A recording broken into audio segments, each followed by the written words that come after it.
మా ఛానల్స్ లో వ్యాపార ప్రకటనలు, ఇంటర్వ్యూల కొరకు మాకు వాట్సాప్ మెసేజ్ చేయండి 7799789788.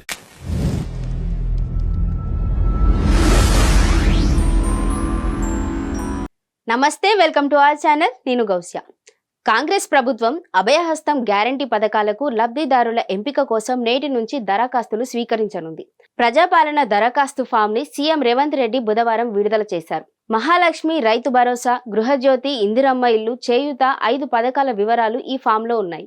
ప్రతి పథకానికి వేరువేరుగా దరఖాస్తు చేసుకోనవసరం లేకుండా ఏ పథకానికి అర్హులైన వారు ఆ పథకానికి అవసరమైన వివరాలు మాత్రమే దరఖాస్తు ఫామ్లో నింపాల్సి ఉంటుంది.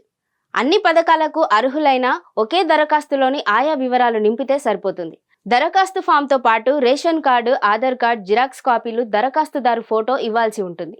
మొత్తం 4 పేజీల దరఖాస్తు ఫామ్లో తొలి పేజీలో కుటుంబ యజమాని పేరు, పుట్టిన తేదీ, ఆధార్ సంఖ్య, రేషన్ కార్డు సంఖ్య, ఫోన్ నెంబర్, వృత్తితో పాటు సామాజిక వర్గం వివరాలను నింపాలి. ఇందులో దరఖాస్తుదారు ఎస్సీ, ఎస్టీ, బీసీ, మైనార్టీ, ఇతరులు ఏ విభాగంలోకి వస్తే అక్కడ టిక్ మార్కు పెట్టాలి. కింద కుటుంబ సభ్యుల పేర్లు, వారి పుట్టిన తేదీలు, వారి ఆధార్ నెంబర్లు రాయాలి. తర్వాత దరఖాస్తుదారు చిరునామా నింపాల్సి ఉంటుంది. కుటుంబ వివరాల తర్వాత 5 పథకాలకు సంబంధించిన వివరాలున్నాయి.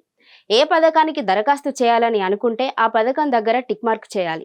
అలాగే అందులో అడిగిన వివరాలు నింపాల్సి ఉంటుంది. మహాలక్ష్మి పథకం కింద 2500 ఆర్థిక సహాయం. ఈ పథకం కింద ఆర్థిక సహాయం పొందాలంటే అక్కడ ఇచ్చిన బాక్స్లో టిక్ మార్క్ పెట్టాలి. ఇదే పథకంలో భాగమైన 500కు గ్యాస్ సిలిండర్ లబ్ధి పొందాలంటే గ్యాస్ కనెక్షన్ నెంబర్, సిలిండర్ సరఫరా చేస్తున్న గ్యాస్ కంపెనీ పేరు, సంవత్సరానికి ఎన్ని సిలిండర్లు వాడుతున్నారు అనే వివరాలు రాయాల్సి ఉంటుంది. రైతు భరోసా. ఈ పథకం కింద లబ్ధి పొందాలనుకునే వ్యక్తి రైతా, కౌలు రైతా, అక్కడ టిక్ మార్క్ పెట్టాలి. పట్టాదారు పాసు పుస్తకం నెంబర్లు, సాగు చేస్తున్న భూమి సర్వే నెంబరు, సాగు విస్తీర్ణం లెక్కలు రాయాలి. దరఖాస్తుదారు వ్యవసాయ కూలీ అయితే ఉపాధి హామీ కార్డు నెంబర్ తదితర వివరాలు రాయాలి. ఇందిరమ్మ ఇల్లు అయితే, ఇల్లు లేని వారైతే ఇంటి నిర్మాణానికి ఆర్థిక సాయం బాక్స్లో టిక్ మార్కు చేయాల్సి ఉంటుంది. అమరవీరుల కుటుంబ సభ్యులు తమ పేరుతో పాటు అమరుడి పేరు, ఆయన మృతి చెందిన సంవత్సరం, ఎఫ్ఐఆర్, డెత్ సర్టిఫికేట్ నెంబర్ వివరాలు రాయాలి. తెలంగాణ ఉద్యమకారులైతే ఎదుర్కొన్న కేసులు, ఎఫ్ఐఆర్, సంవత్సరం, జైలుకు వెళితే ఆ సంవత్సరం జైలు పేరు, శిక్షాకాలం వివరాలు అందించాలి. గృహజ్యోతి పథకం. కుటుంబానికి ప్రతి నెల 200 యూనిట్ల ఉచిత విద్యుత్ పథకం కింద దరఖాస్తుదారు నెలవారీ విద్యుత్ వినియోగం, వాడకం వివరాలు నింపాలి. ఇందులో 0 నుండి 100 యూనిట్లు, 100 నుండి 200 యూనిట్లు, 200 యూనిట్ల పైన ఈ మూడింటిలో ఒకదాని ఎదురుగా టిక్ చేయాలి. గృహ వినియోగ విద్యుత్ మీటర్ కనెక్షన్ సంఖ్య ఫామ్లో నింపాలి. చేయూత పథకం. ఇప్పటికే పింఛన్ అందుకుంటున్న వారు చేయూత పథకానికి దరఖాస్తు చేయాల్సిన అవసరం లేదు. కొత్తగా పింఛన్ కోరుతున్న వారు మాత్రమే తమ వివరాలు ఇందులో రాయాలి. దివ్యాంగులైతే సంబంధిత బాక్స్లో టిక్ చేసి సదరం సర్టిఫికేట్ సంఖ్య రాయాలి.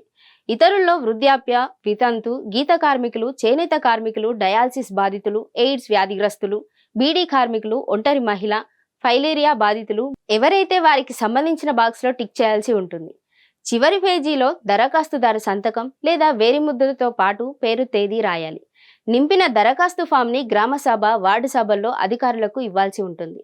దరఖాస్తు ఆఖరి పేజీలో కింది భాగంలో ప్రజాపాలన దరఖాస్తు రసీదు ఉంటుంది.